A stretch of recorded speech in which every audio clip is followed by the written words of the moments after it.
나누려고 합니다. 여러분, 미국에서는 이제 1년에 한 번 귀신 분장을 하는 날이 있습니다. 어린 아이들이 미리 답을 이야기하시면 안 되는데 벌써 답을 이야기해 주셨네요. 어린 아이들이 귀신 분장을 해요. 그래서 호박 그 유령처럼 이렇게 이제 조각을 내고, 옛날에 이제 순무로 그걸 만들었다고 하는데 어려워서 요즘에 이제 호박을 많이 사용한다고 해요. 그리고 그 안에다가 이제 불을 넣어서 이렇게 밝히는 그런 것들도 하고, 뼈다귀 옷들 막 이런 것을 입기도 합니다. 여러 가지 귀신 분장과 유령 분장을 하면서 아이들이 이제 각각의 집을 돌아다녀요. 그러면 각 집에서는 뭘 준비하는지 아십니까? 캔디를 준비해요. 그래서 아이들에게 캔디를 나눠주고, 아이들은 이제 그게 즐거워서 집집마다 돌아다니면서 이제 이 문을 두드리는 그런 것들을 이제 많이 보게 됩니다. 물론 이제 어린 아이들뿐만 아니라 요즘은 이게 하나의 문화로 자리를 잡아서 우리나라도 마찬가지입니다만 젊은 청년들이 여러 가지 모습의 분장을 하고, 이 날이 되면 막 축제와 파티를 즐기기도 합니다. 여러분, 이 날을 무슨 날이라고 부릅니까? 할로윈이라고 불러요. 이 할로윈 데이는요, 좀 특이한 날이기도 합니다. 여러분, 이 할로윈의 기원이 어디로부터 시작되는지 아십니까?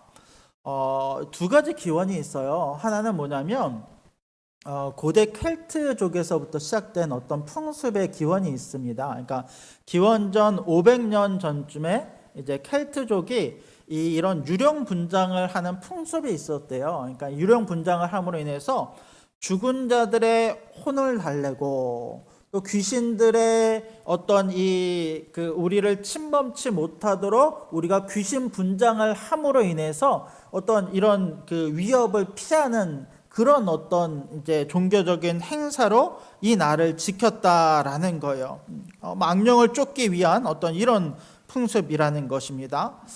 이게 이제 하나의 할로윈의 기원이고요. 또 하나의 기원은 어떤 기원이 있냐면 주후 이제 8세기 경에, 800년대에 기독교, 그러니까 카톨릭이죠. 그 당시에 카톨릭에서부터 그 기원이 시작이 됐다는 거예요. 이게 신기하죠. 할로윈이라고 하면 기독교적인 것과는 전혀 상관이 없을 거라고 생각을 했는데, 사실은 카톨릭에서부터 그 기원이 또 시작이 됐다는 것이 또 신기하기도 합니다. 카톨릭에서 그 당시에 이제 11월 1일이 되면 이제 어떤 날을 만들어 지켰냐면 성인들의 날이라고 하는 날을 만들었어요. 여기서 말하는 이제 성인은 이제 어른들을 말하는 게 아니라 이제 그 옛날부터 이제 여러 신실하게 신앙생활을 해오던 사람들을 이제 성인으로 추앙을 하면서 지키는 거예요. 여러분, 이제 카톨릭은 지금도 보면요, 여러 성인들의 날들이 있습니다. 그래서 성 베드로의 날, 성 요셉의 날, 성 바오로의 날이라는 이 날짜들을 정해서 지키는 것이 이제 성인들의 날이에요. 근데 이런 성인들의 날이 각각에 있다 보니까 특별히 성인들 중에서, 그러니까 유명하지 않은 성인들, 그러니까 이제 무명의 성인들을 다 모아서 한 날을 지키기로 작정을 한 거예요. 그날이 언제냐면 바로 11월 1일입니다. 이 날이 되면요, 이제 성인들의 날로 특별한 예배와 특별한 형식과 특별한 어떤 이제 날로 기념하여서 지키기 시작을 한 거예요. 근데 이 날이 하루 전날이었던 10월 31일, 여러분, 할로윈 데이가 실제로 10월 31일입니다만 10월 31일은 성인들의 날을 기념하는 전야제 행사가 열리는 거예요. 근데 이 날이 원래는 성인들을 기념하는 날이라고 해서 세인트, 성인, 또 혹은 할로우라고 하는 이 단어로 불렸는데, 이 할로우 이브를 지키면서 이 말이 점점 축약되기 시작하면서 할로윈이라고 하는 어떤 명칭을 부여하기 시작하고 10월 31일을 할로윈으로 지키기 시작하는 거예요. 그러니까 이제 성인들의 날로 시작을 한 거죠. 근데 이런 날이요, 고대의 켈트족의 영향을 받았던 이 할로윈 풍습과 연결이 되어지면서 원래는 좋은 날의 의미로 시작했던 이 날이 점차적으로 유령 분장을 하고 이 여러 가지 문화와 상업적인 어떤 것들과 연관되어지면서 언제부턴가 종교적인 색채는 하나도 없어지고 상업적이고 이제 문화적이고 어떤 이런 축제의 날로 지키는 날로 변경되어져 바뀌어져서 지켜지기 시작했더라라는 것입니다. 그러면서 우리는 또 이런 생각을 하게 됩니다. 우리가 악령의 분장을 하고 이방인들의 풍습을 따르는 것이 문화적인 측면에서는 뭐 재미있고 뭐 하나의 어떤 이제 놀이 문화처럼 우리가 받아들일 수는 있을 수도 있겠습니다만은 과연 우리의 영적인 측면에서는 이런 할로윈이라고 하는 날을 과연 어떻게 받아들이고 우리가 영적으로 이것을 유익함으로 받아들일 수 있는 날인가라고 하는 것에 대해서는 분명한 의문이 생길 수 있다라는 것입니다. 우리는 사실 전통과 관습을 지키는 사람들이 아니라 풍습을 지키는 사람들이 아니라 성경과 하나님의 말씀을 믿고 따르는 사람들이기 때문이라는 것입니다. 그래서 우리에게 있어서는 10월 31일은 할로윈 데이라기보다는 다른 날로 기념하여 지켰으면 좋겠다라는 마음도 있습니다. 근데 여러분 실제로요, 이 10월 31일은 세상에서는 할로윈 데이로 지키고 이 날을 즐기며 살아가지만 여러분 기독교에서는 이 날을 어떻게 여기냐면 개신교, 특별히 우리 개신교에서는 이 날을요 종교개혁의 날로 지킵니다. 왜냐하면 이 종교개혁이 일어난 날이 1517년 10월 31일 날, 이날 루터가 95개조의 방방문을 이 비텐베르트 성단에 그것을 붙이면서부터 바로 시작되었기 때문에 오늘 우리 개신교에서는 이 날을 종교개혁일 또 종교개혁 주일로 지키고 있는 것을 알 수 있습니다. 물론 우리가 이 날을요 뭐 추수감사절이나 성탄절처럼 절기처럼 이 날을 지키는 것은 아닙니다. 다만 우리는 이 날을 기념하면서 왜 루터와 종교개혁자들이 종교개혁을 일으켰는지 또 이것이 우리의 신앙에 있어서는 어떤 의미인지를 다시 한번 생각하고 다시 한번 돌아보는 계기가 되기를 원합니다. 우리 사진 한 장을 한번 보여주시겠어요? 뭐 할로윈 데이라고 지키고 다음 보면 이제 이렇게 여러 가지 분장들을 하죠. 귀신 분장들을 하고 지킵니다만 우리는 종교개혁주일로 이 날을 지킵니다. 다음 사진을 보여주시면 이 사진이 뭐냐면 저 위에 보면 이제 강대상 위에 그 신부가 있어요. 그러니까 페이퍼를 들고 있죠. 그리고 저 아래 보면은 막 사람들이 막 돈을 주고 뭔가를 거래를 하고 있어요. 이게 무슨 사진이냐면 면죄부를 사고 파는 현장입니다. 여러분 종교개혁이 일어났던 배경에는 여러 가지 이 어떤 천주교의 카톨릭의 타락과 막 여러 문제들이 있었습니다만 가장 큰 문제는 뭐였냐면 면죄부의 판매가 가장 큰 결정적인 요인이 됩니다. 면죄부가 무엇입니까? 우리의 죄가 사해졌다라는 거예요. 그것에 대한 증서를 헌금을 내고 사는 것이 바로 면죄부입니다. 당시에 교황이었던 레오 10세는 성 베드로 성당을 건축하기 위해서 면죄부를 팔게 됩니다. 그때 사제들은 강단에서 이렇게 설교를 했어요. 누구든지 회개하고 헌금을 내면 용서받을 수 있습니다. 누구든지 면죄부를 구입하면 그의 영혼은 지옥의 불길에서 튀어나오게 됩니다. 또 심지어는 우리가 면죄부를 사게 되면 당신이 성모 마리아를 범한 죄를 지었다라고 할지라도 용서받을 수 있습니다. 심지어는 이 면죄부를 산 사람의 죄뿐만 아니라 그의 부모가 죽었다라고 한다면 그 죽은 부모도 이 영혼이 면죄부를 삼으로 인하여 구원을 받을 수 있습니다 라고까지 설교하는 일이 강대상에서 벌어지기 시작했다라는 거예요. 여러분 그런데 우리가 생각할 땐 그래요. 아니 어떻게 이런 설교를 할 수 있지? 헌금을 하면 구원을 받는다라고 하는 이야기가 어떻게 강대상에서 나오지? 면죄부라는 것을 통해서 죽은 사람의 영혼을 구원할 수 있다라는 이런 것들이 말이 안 되는 이런 일들을 어떻게 이야기하고 또 어떻게 이런 일들을 믿냐라는 거예요. 당시에는 그런데요, 이런 설교가 당시 사람들에게는 굉장히 큰 영향력을 줍니다. 당시 사람들은요, 뭐 두 가지 큰 문제가 있었는데 하나는 뭐냐면 일반 성도들은 성경 자체를 접할 기회가 거의 없었어요. 강대상에서 이 라틴어로 된 성경을 사제들이 전하는 이야기만 들었지 우리가 읽는 것처럼 성경을 쉽게 접하고 성경을 읽을 기회가 없다 보니까 과연 성경이 무슨 말씀을 하고 있는지를 잘 모르는 거예요.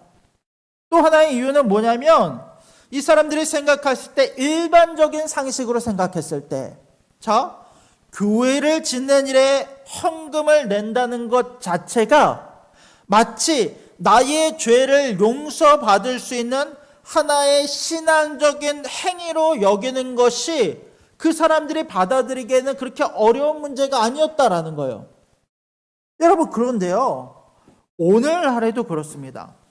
여러분, 우리 오늘날에도 강대상에서 선포되어지는 하나님의 말씀 중에 가만히 살펴보면 성경에 기반한 설교가 아니라 기복주의적인 설교와 말씀도 얼마나 많은지 몰라요.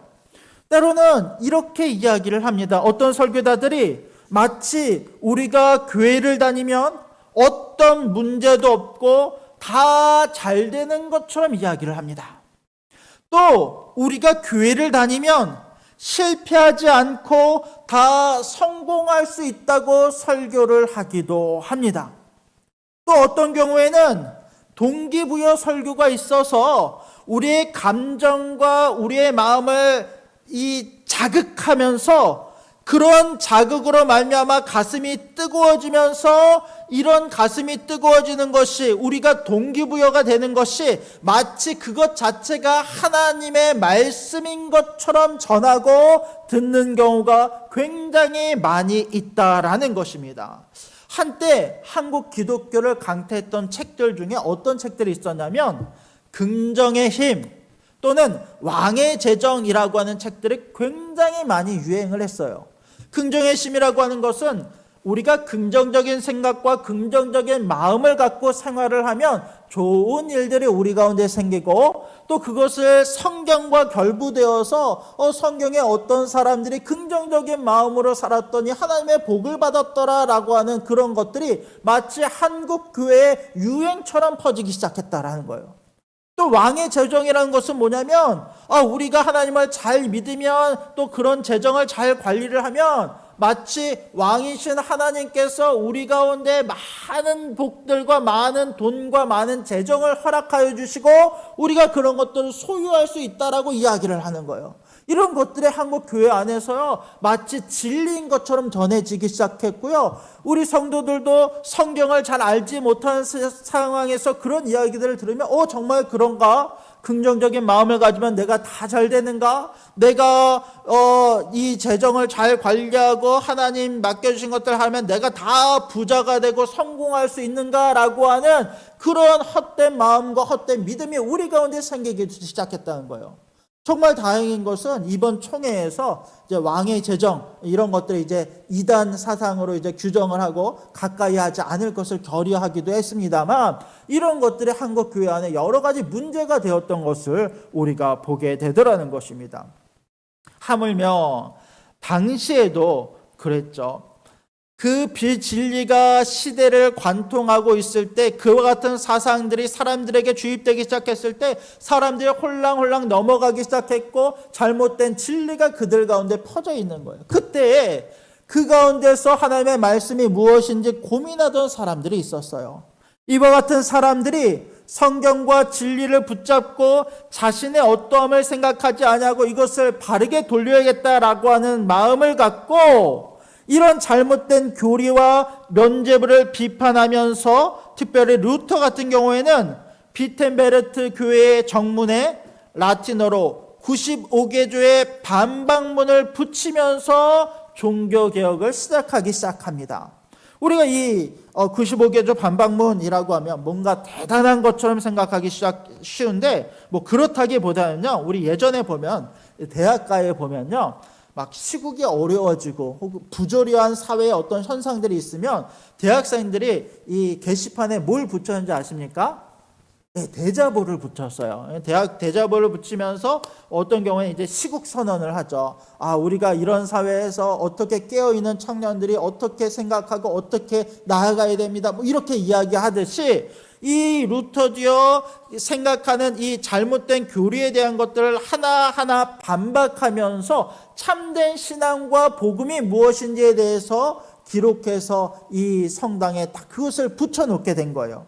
그런데 이것이 많은 이들에게 감동을 줍니다. 그리고 여기에 동조하는 종교개혁자들이 각 처에서 일어나서 진짜 진리가 무엇인지를 선포하고 그 진리를 향해 우리가 오직 성경으로 돌아가자. 성경 외의 것들을 이야기하고 거기에 우리가 마음을 빼앗기는 것이 아니라 성경으로 돌아가는 운동을 시작하게 되는 것을 우리가 알 수 있습니다. 물론 그 과정이 쉽지는 않았어요. 여러분, 칼빈이나 루터 같은 경우는요, 죽음의 위협을 피해서 도망치는 삶을 살기도 하였고요. 너무나 그것이 압박이 심해서 정신적으로나 육체적으로나 지쳐서 정말 피폐한 모습의 어떤 삶을 살던 시간들도 있었던 것을 우리가 보게 됩니다.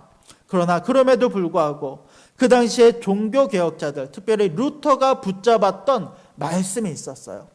이런 부조리한 상황 속에서 하나의 말씀을 붙잡고 그 진리를 붙잡고 그 종교개혁의 시초가 되었던 말씀이 있었다라는 것입니다. 그 말씀이 뭐냐면 바로 오늘 우리가 읽었던 로마서 1장 17절의 말씀입니다. 우리 말씀을 같이 한번 읽어볼까요? 자, 1장 17절의 말씀 같이 한번 읽어봅시다. 시작.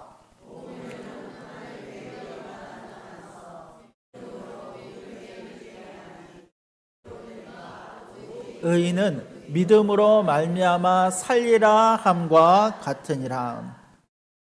여러분, 루터 당시에 로마 카톨릭의 구원의 핵심은 이런 거였어요.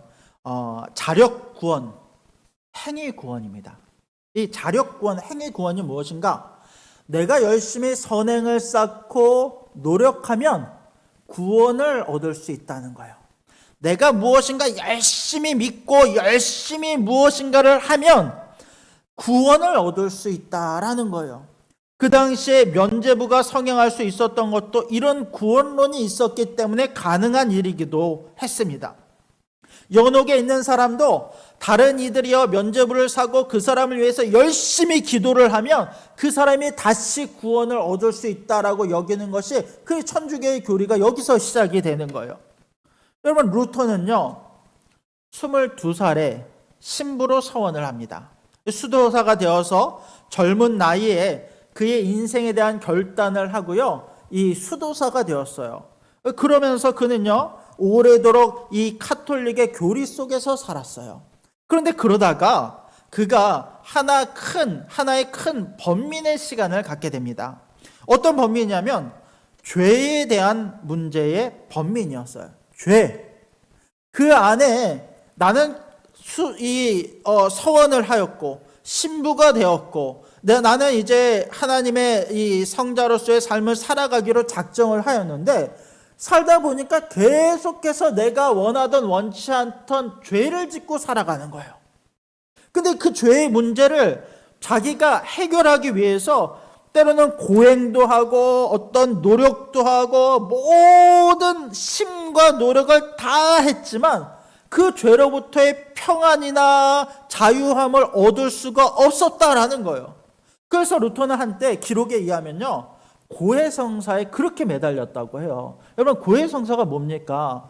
그 영화 같은 데 보면 성당 안에 이제 그 고해성사를 하는 곳이 있어요. 그러면 이제 신부들이 이 건너편에 앉아 있으면 이제 신자들이 나와서 죄를 구하는 거예요. 그 죄를 구하면 이 신부들이요 답을 줘요. 그러면 주기도문을 몇 번을 이제 암송하십시오. 또 뭐 어떤 말씀의 조언과 막 이런 것들을 하는 것이 이제 고해성사입니다.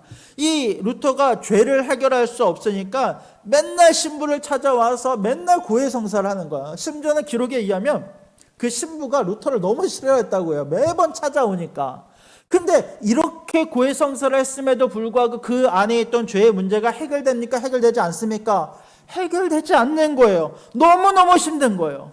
그러던 중에 루터가 로마서의 말씀을 접해요. 이 루터는 젊었지만 또 대학에서 이 강의를 하는 이 선생이기도 했거든요. 근데 그가 말씀을 가르치기 위해서 로마서를 묵상을 하다가 로마서, 우리가 읽었던 로마서 1장 17절의 이 말씀이요, 그의 심장을 파고들기 시작하는 거예요.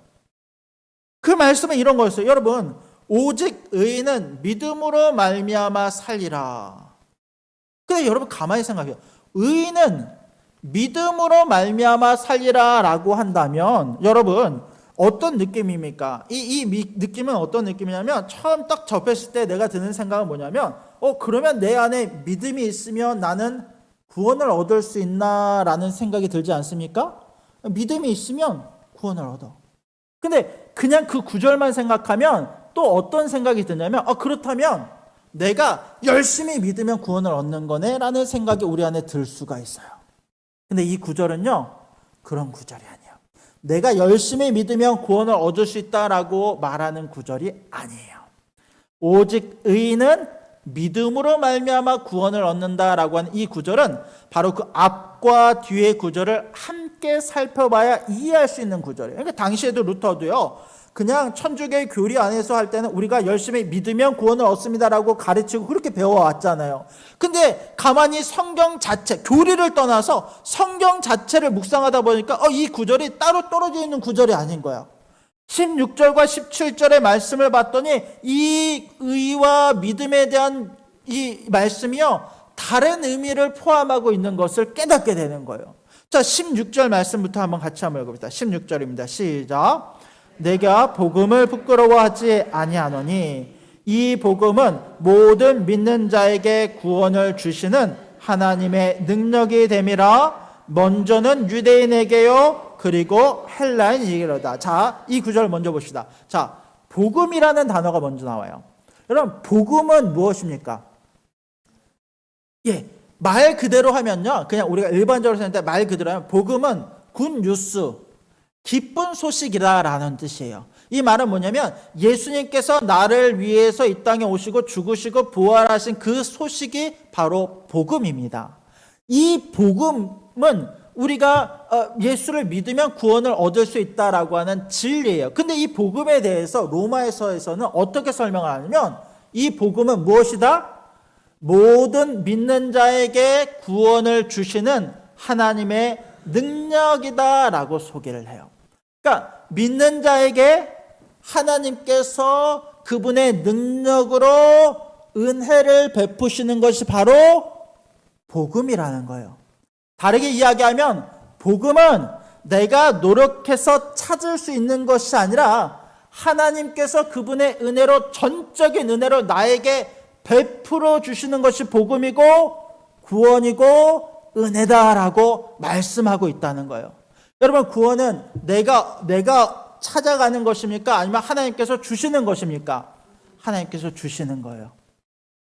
자, 그러면서 17절 말씀을 봅시다. 이 복음에는 무엇이 나타나요? 하나님의 의가 나타나요. 처음에 루터는, 또 그 당시에 이 카톨릭 신자들은 하나님의 의를 뭐라고 생각했냐면, 하나님의 공의, 그러니까 하나님이 심판하시고 재판하시는 공의라고 이 의를 생각했어요. 근데 이 의가 그 의가 아닌 거예요. 심판의 의가 아닌 거예요. 이 의는요, 믿음에 이르게 하는 것이 하나님의 의예요. 다르게 이야기하면, 복음이 우리 가운데 주어졌는데 하나님의 능력이 우리 가운데 주어졌어요. 이 복음이 우리 안에 하나님의 의로서 주어진 거예요. 이 의는 내 의가 아니라 하나님의 의죠. 하나님의 의가 믿음에 이르게 한다는 것은 나로 하여금 그 믿음을 소유하게 하고 그 믿음을 갖도록 나를 이끌어 가신다는 거예요. 이 이끄심 가운데 오직 의인은 믿음으로 말미암아 살리라라고 하는 이 구절이 등장을 하는 거예요. 다르게 얘기하면 오직 의인은 믿음으로 말미암아 살리라라고 하는 이 의인은 내가 믿는 나의 노력의 의가 아니라 하나님께서 복음으로 그 의를 내 안에 주셔서 그 의를 소유함으로 말미암아 내가 구원에 이를 수 있다라고 하는 그 고백이라는 거예요. 여러분, 이 은혜가 우리 가운데 있음을 믿으시기 바랍니다. 이게 이제 막 어렵게 생각하지 말고 간단히 생각하면 나의 구원은 누구로부터 온다? 하나님께로부터. 이게 핵심인 거예요. 이것을 이 루터가 깨닫기 시작했을 때 그때 그가 느꼈던 감정에 대해서 그는 뭐라고 이야기하냐면 이렇게 이야기를 해요. 기뻐하면서 마침내 하나님의 자비로 말미암아 수많은 날과 수많은 밤을 고민한 끝에 그 말씀의 맥락을 주의를 기울이게 되었다. 다시 말해 복음에는 하나님의 의가 나타나서와 오직 의인은 믿음으로 말미암아 살리라라고 하는 문맥을 보게 된 것이다. 그전에는 따로 떨어뜨려 생각했는데 이 복음의 하나님의 의와 의인은 믿음으로 말미암아 산다라고 하는 것이 연결되어지기 시작한 거예요. 거기에서 나는 하나님의 의란 의인들이 이것으로 말미암아 살아가는 하나님의 선물 곧 믿음임을 알게 되었다. 더 말하면 이렇다. 하나님의 의가 복음으로 말미암아 계시된 것이다. 다시 말해 자비로운 하나님은 우리가 받을 수 있는 의를 나타내시고 이로써 믿는 우리를 의롭다고 하시는 것이다 라고 루터가 고백하고 있다는 거예요. 여러분, 이 의는 궁극적으로 예수 그리스도를 의미합니다. 하나님의 의가 우리 가운데 주어졌다라고 하는 것은 예수 그리스도의 그 의가 전적인 은혜 가운데 우리 가운데 주어진 거예요. 우리는 우리의 힘으로 죄의 문제를 해결할 수 없어요. 아무리 노력해도 자력 구원, 자력 갱생을 할 수가 없어요. 근데 그 의가 선물처럼 나에게 주어졌을 때 깨끗했던 그 하나님의 의가 나에게 입혀지게 되었고 불의했던 나, 죄에 찌들었던 나는 그 죄의 옷을 벗어버리고 예수님이 주시는 그 의의 옷을, 죄 없으신 분이 갖고 계신 그 의를 내가 갖고 와서 나의 의로 입게 된 거예요.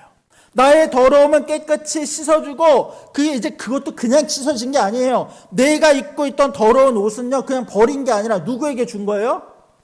예수님께 줬어요. 이신칭이라고 하거든요. 서로 주고받는 거예요. 내 더러움은 예수님께서 입으시고 예수님의 깨끗한 옷은 내가 입었어요. 그러면 예수님께서 나의 더러운 옷을 입으셨기 때문에 나의 죄에 대한 책임을 누가 지시게 되는 거예요? 예수님이 지시게 되는 거예요. 여러분, 예수님이 왜 십자가에 달려 죽으십니까?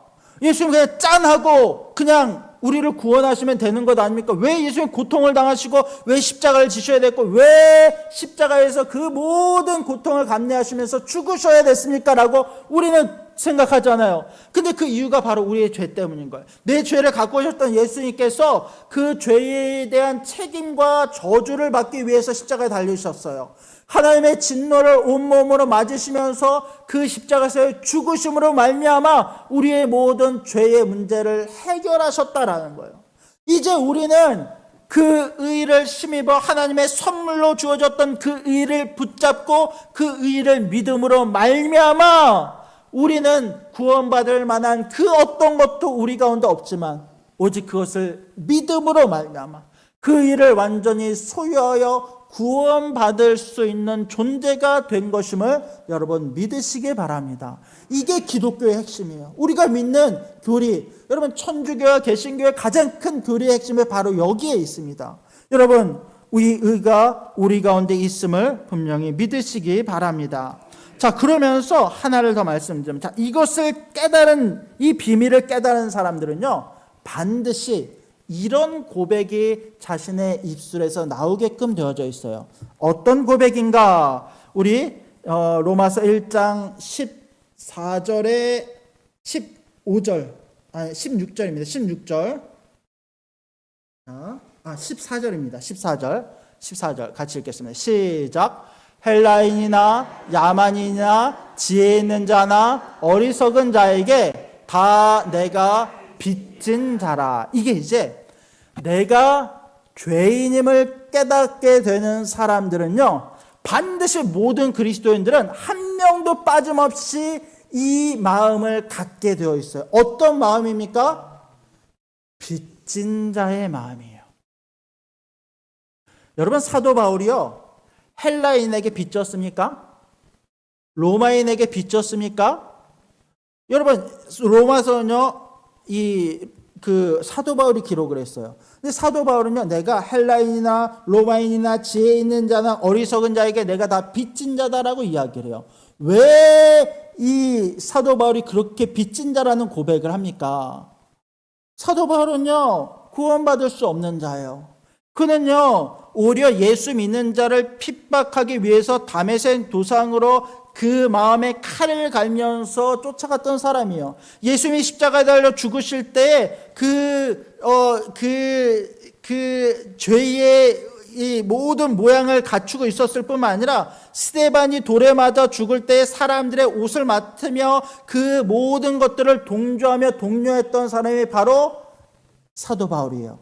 그랬던 그가요, 다메섹 도상에서 하나님을 만나요. 예수님을 만납니다.